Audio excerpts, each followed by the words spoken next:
to Business at the Speed of Coffee, the one show about business for business by business. If there's a beating heart in the New Zealand business community, it's among the entrepreneurs, the people that risk everything for an idea, to try and change the world with their product or their service. One such person is with me in the studio today. Here's Tony Falkenstein, serial entrepreneur, great Kiwi, and recent author of a book called The ABC of Business. Welcome, Tony Falkenstein, nice to to Business Speed of Coffee.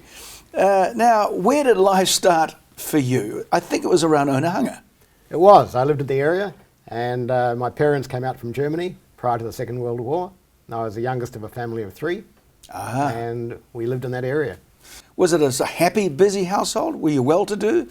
Was it a struggle street? What kind of upbringing was it? A big struggle, because my parents left all their assets in Germany. Yeah. And so, as a kid, kids are happy whatever their circumstance are. You don't realise, and I didn't realise until my mother was dying that we were poor. Never occurred to you? It never occurred to me. From a very early age, I worked. I delivered papers. I delivered for the pharmacy. I delivered telegrams. I always worked my school holidays, after school. I mowed lawns. Always thought that was just the norm. My brother and sister did the same. So there was a work ethic as you were growing up? Yeah, absolutely. And were you good at school?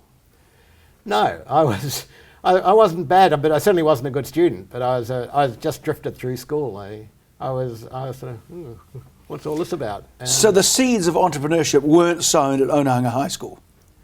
I don't think so. My mother had a little business, and she always said, "You always have such good ideas," but it never meant anything to me. I was a very, very shy boy, and it was only when I was 23, the light came on, that I kept on. I was working for a company, Polaroid, it's a multinational, and in New Zealand, and I kept on coming up with things, and the manager saying, "Gee, that's a great idea. Why didn't we think of that?" At this age of 23, what sort of an education had you already had? I'd done my apprenticeship as a baker pastry cook at Eve's Epsom Pantry. It was just along the road. And then I went to university because a friend of mine said, listen, there are girls at this place. And I didn't really understand all that because as a baker pastry cook, you work in the evenings. Mm. So I went to university, thought I would do German 1 because I thought I'd pass one paper. Yeah. And he said, I'd do commerce. Everybody passes accounting. So that's what I did. And you did pass it? I did pass over a longer period. So fast forward, you're 23 years old and your first job was with Polaroid? Yeah. Okay, what were you doing? I'd been overseas for 2 years and I came back as... At 23, you'd already been overseas 2 years? Yeah. Where'd you go? I got a job with Madison Square Gardens Corporation, who had 7 ice skating shows around the world, and I got a job in South America. This is a holiday on ice? It was holiday on ice. And so I went down to South America, travelled around there for a year, and then they took over another company in Austria, the Vienna Ice Review, and they asked who can speak German. Put my hand up, and I was off to live in Vienna. So I stayed there for a few months and then took that show around Europe and then took them down to South America. Had that opened your eyes to what was available in the world, what the world was like? It did open up my eyes because I really was very naive. I just had no idea what was out in the world. And so, yeah, that really opened up my eyes, travelling with 80 young ice skaters and me. So what was the job at Polaroid? I got this job as finance manager. They were setting up in New Zealand.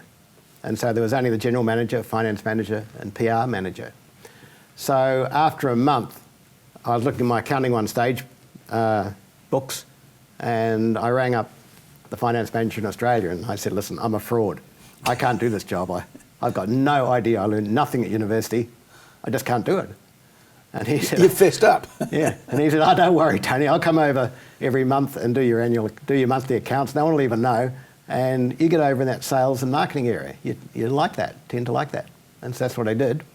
And that really grabbed me, and I did more papers at university on marketing and then started teaching marketing at AUT.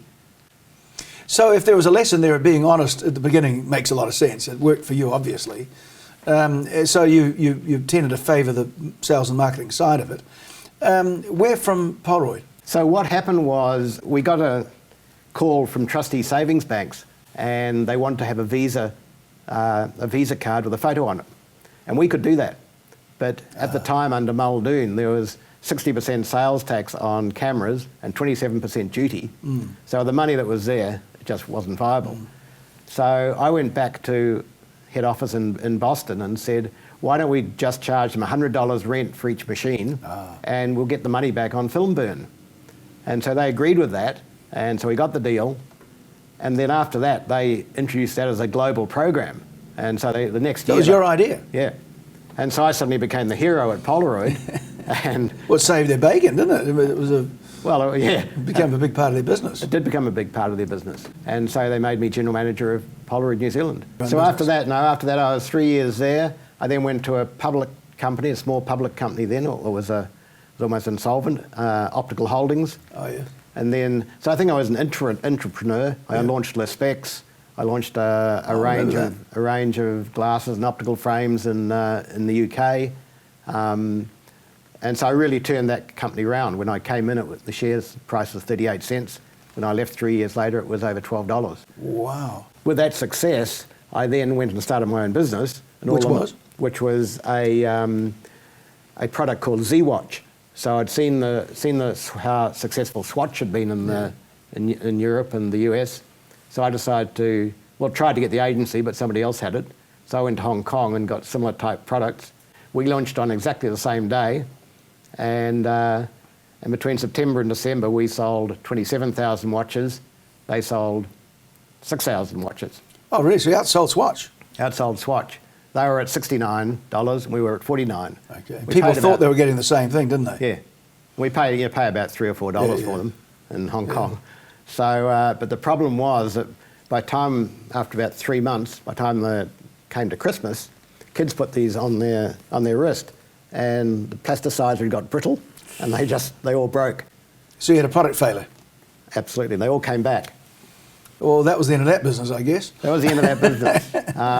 So I didn't put the business into receivership, decided to, if I could have, because I'd walked out of Optical Holdings with $600,000. Anyway, I paid all that back into the business, and that was walked away. So, okay, so you had a failure, you learnt something from that, I hope. Do some due diligence on your product. You must have then felt pretty depressed. What picked you up? What picked me up was the guy who'd been the auditor at Optical Holdings now had a job with another public company, and he came along to me. He had no idea about Z-Watch. Came along to me and said, "Hey, listen, Tony, if you come along and run this company that we've just taken over, I'll give you a $100,000 starting fee." So you had a check there for $100,000. Now that's exactly what I needed to get rid of my debt and not sell the house. Went home, my mother just couldn't believe it. She said, "These people are on drugs. They must be on drugs." But you obviously had something they wanted. So what was that business? So the company was AM Satterthwaite, which was a wholesaling business. Yeah, Ralph Satterthwaite, and six different divisions, and steel and paper and chemical. And what bit did you take on? I had the whole lot. So it was a $60 million turnover with $3 million losses. Yeah. And I said, it was the old trading company, very low margins, no brands. Yeah. And so I sold them all just prior to the 87 crash. And then went to the managing director of Unity Group, which owned the company, and said, "Listen, I'm redundant. I sold all these, but I've got a couple of ideas." And one was renting fax machines. I said, "Listen, the fax machine market is hot. It's the state of the art. And salesmen don't want to rent them because they have to come back twice to get credit approval. Yes. They just want to take the thing, dump it, and go." And so I was really copying the original Xerox model, which was, hey, if it falls over, you take it somewhere else. So we had sales reps just went in and rented. So I called it Red Eagle Rent-A-Fax. And I remember that business. Yeah. And so in '88, when a bit like the GFC, any capital decision had to go a lot further up the rung. Well, people could always organise rentals. Yeah. So we boomed in 1988. And so then I looked around for another product I could rent and saw water coolers on the Lucy Taylor show and said, well, let's try those. I bought 6 of those in and ran this horrible ad in the New Zealand Herald we showed all these wriggly, crawly things in your water. Said, your staff are going to die if you don't drink decent water. So the 6 sold, and then that really just boomed.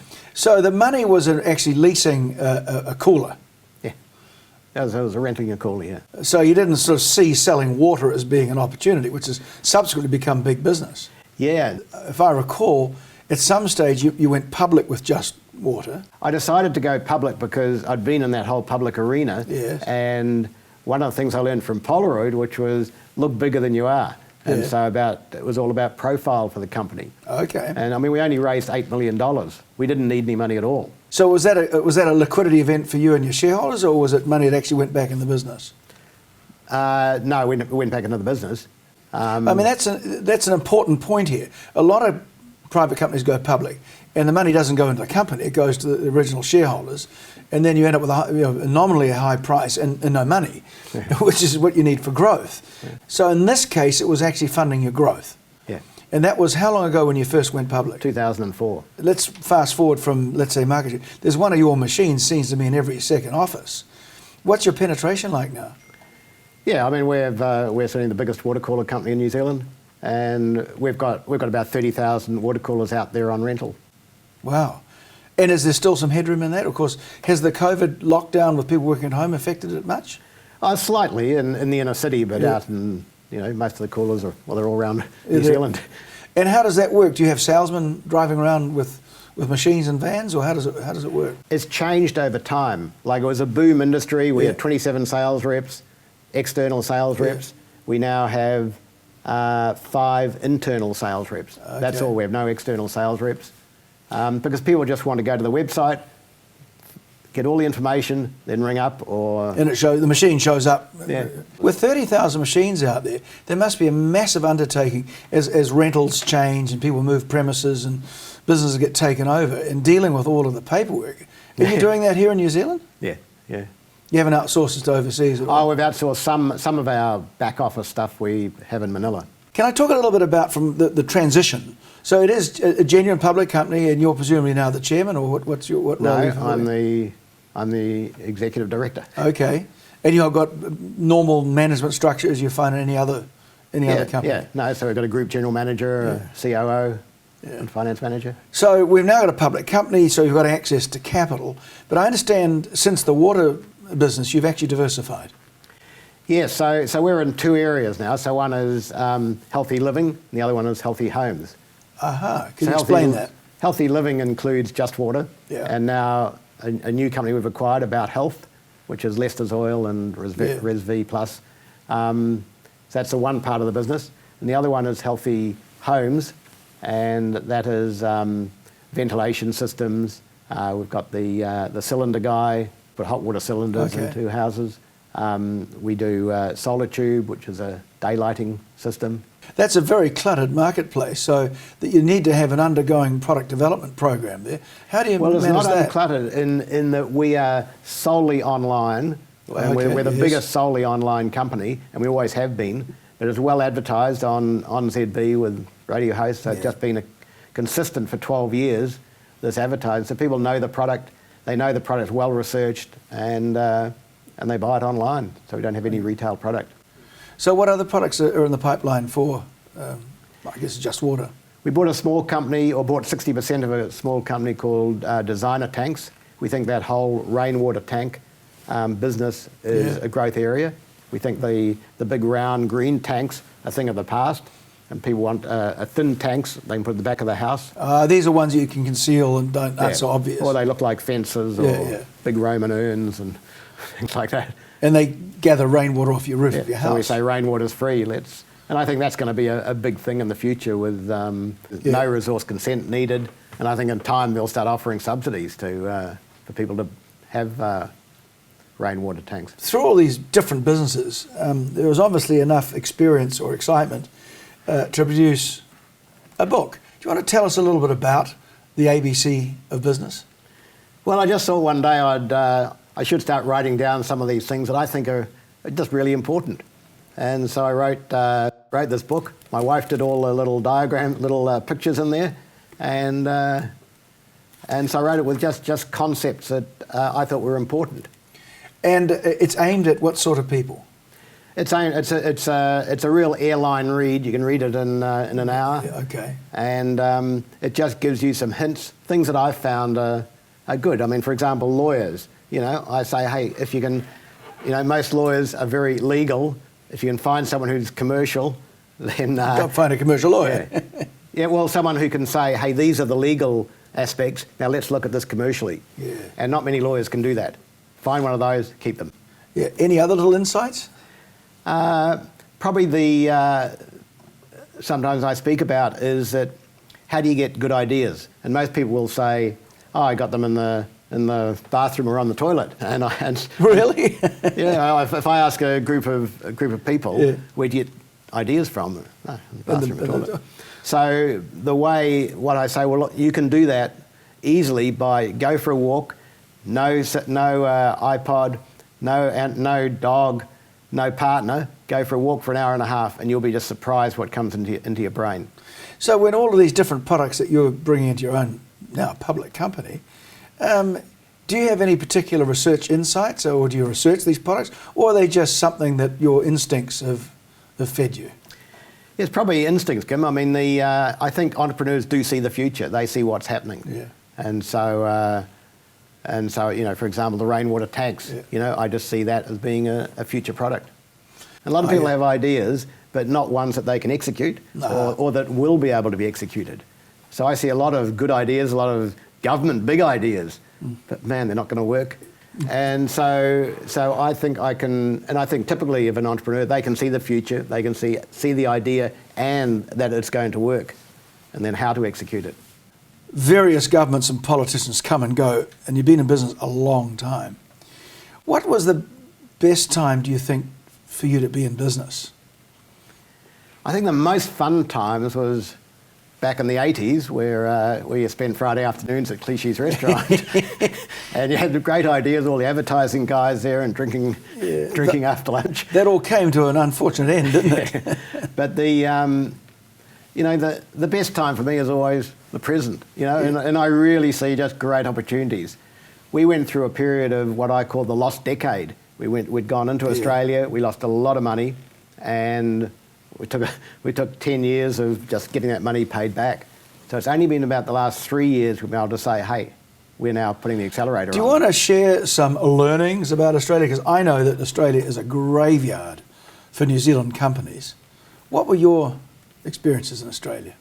Well, in our case, it was a bit different. We went over there and it was just poor post-acquisition. We sent over a guy, became very, very arrogant. The whole sales team left and took away a third of the business almost overnight, and they set up their own company. So that was sort of our own fault. That is repeated, I could tell you, at least a dozen times that I'm aware of. So some naivety in a sense, thinking that it was going to be easy. Yeah, I suppose it was, yeah. Okay. Yeah, you haven't been back? We haven't been back yet. Well, there's a lesson there too. For the purpose of clarity, the company that you went to Australia with, what was the name? Is it still around? Sure. We bought a company called Clearwater. In Australia? In Australia, which was a similar company to Just Water. It was nationwide water company. And they were reasonably successful until you came along. That's right, yeah, we turned it around. I'd like to talk a little bit about your upbringing with a German family in Onehunga, because immigration is a big topic today. Was it difficult for you as a child of a German household, or let's say a foreign household? Well, it was more a German household because it wasn't that long after the Second World War. And obviously between 0 and 5, most of my experience was at home. Yes. So my parents would speak German. We never learned it, but we knew words. So when I went to school initially, a lot of those words I was using were German words, but I thought they were English words. Did the kids pick on you? The kids, a little bit, that, bloody Jerry, and things like that, because the parents had just come back from war and talked about the Germans. Having been now a very successful New Zealander, a son of immigrant families, what's your view of the anti-immigrant discussions we see in the media today?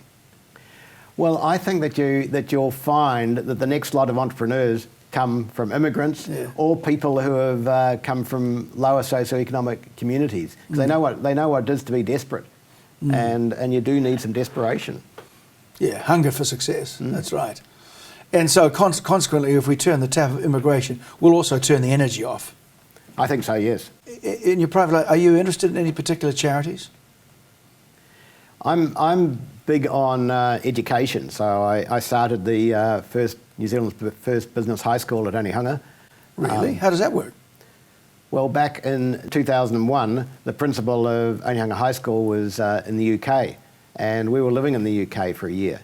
And he came and we had a bottle of wine, and at the time there'd been this global entrepreneurship monitor had come out, which said that of the OECD countries, New Zealand was number one in companies starting up, and number 27, so right at the bottom of companies lasting 5 years. Yes. And they blamed that on our education system. So I said to Principal Chris Saunders, said, listen, we should set up a business high school at Onehunga. It's no use going to government, being a pressure group. It'll never happen. Why don't we prove the concept? So he said, okay, when you come back to New Zealand, let's talk about it. So I came back, put a proposal to him, and so we started in June. By January or February of the next year, we were up there with a new building and entrance. Oh, there was an actual infrastructure. And we started this business school, and over 2 or 3 years, both political parties were absolutely in support of it. Even the commerce teachers were in support of it, but the ministry said business does not belong into the education system. You're kidding me.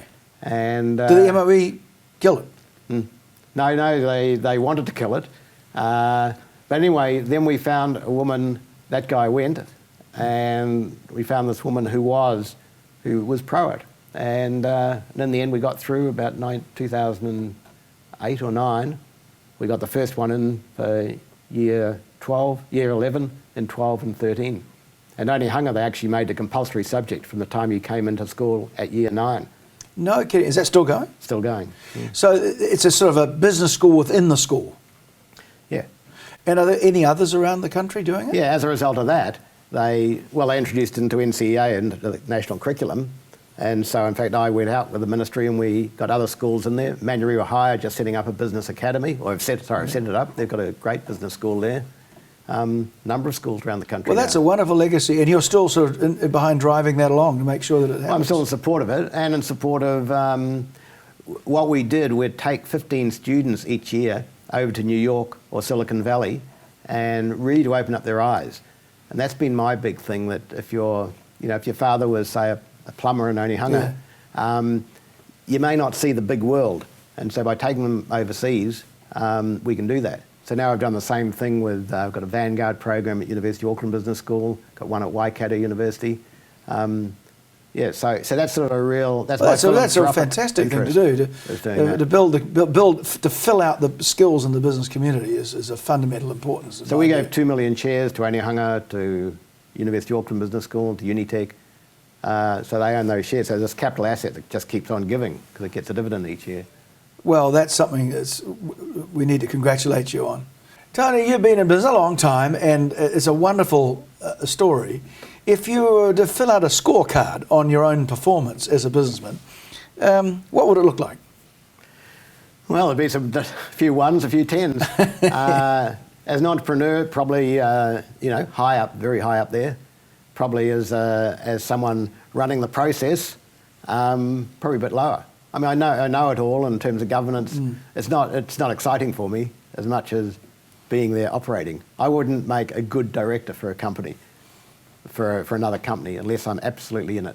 A lot of people can be successful and miserable, and some people can be unsuccessful and happy. Has all of this frenetic activity over such a long period brought you happiness?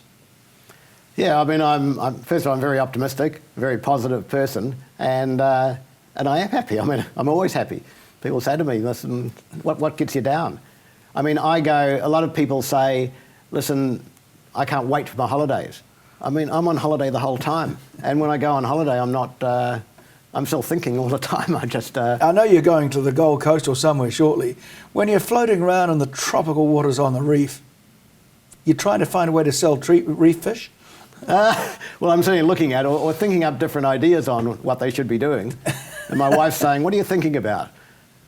Well, I'm just thinking, and we've been married 40 years now, so it's one thing that hasn't changed in my life. If you were to have your time again, Tony, or particularly to a younger person, would you encourage them to be an entrepreneur?